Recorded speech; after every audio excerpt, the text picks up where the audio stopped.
me just ask you right off the bat. This is a unique story and a true story. Tell everybody how this movie came about. It was based on a friend of yours who got busted for doing something. See, Bristol Boys is based on some friends of mine that were busted by the DEA and the FBI for running a large-scale marijuana and cocaine enterprise. Gotcha. In the summer of 2001, their doors were kicked down by the SWAT team, and they were hauled off to jail.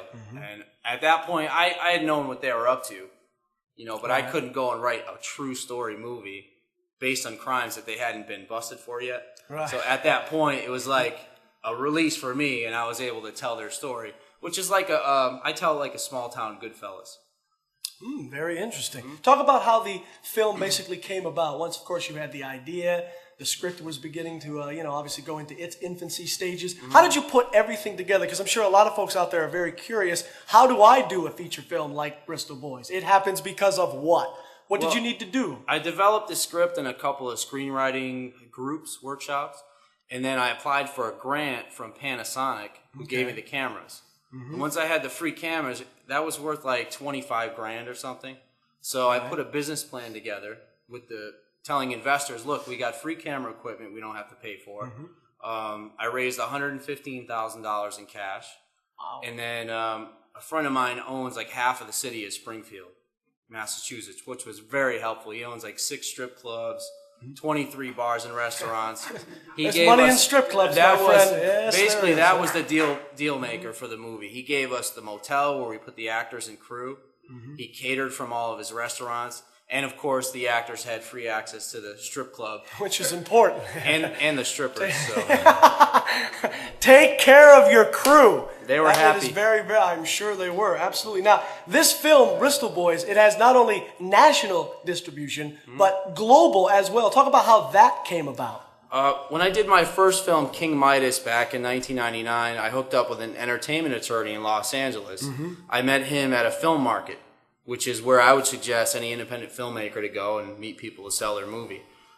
His name's Mark Litwack, and Mark brokered a deal with a foreign sales agent that gave us an advance and sold Bristol Boys in basically every foreign territory, except a few of the major ones. But it's going to be released in the UK, Australia, Brazil, Turkey, Thailand, like basically everywhere around the world this year.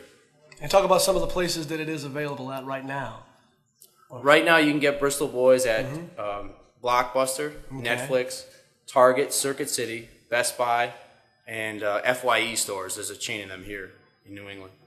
Not bad. Any upcoming projects that you like to discuss? I mean, what's on the horizon for yourself? I'm working on a thriller right now based on a high school student that's found dead of autoerotic asphyxiation. It's basically like whacking off and trying to hang, like choking himself at the same time. But he's found that's dead. A movie. Yeah, it's a thriller, but as the police start to investigate the crime, they realize it probably wasn't an accident, that a lot of people had a motive to kill this guy. And it's a thriller. It's something I'll probably shoot in Connecticut, hopefully early next year. Now, of course, you're based out of Los Angeles right now. I live in L.A. I work as an editor primarily on, a lot of people know Flavor of Love. I love New York. My favorite show. A guilty pleasure for a lot of people. I'm one of the editors putting together that show. That's paying my bills, and in between, I do movies. All right. Anything else you'd like to add that I hadn't asked you? Go to bristolboysthemovie.com. Check out the trailer. Perfect. Thank you very much, Brandon. I appreciate that. Brandon David, everybody.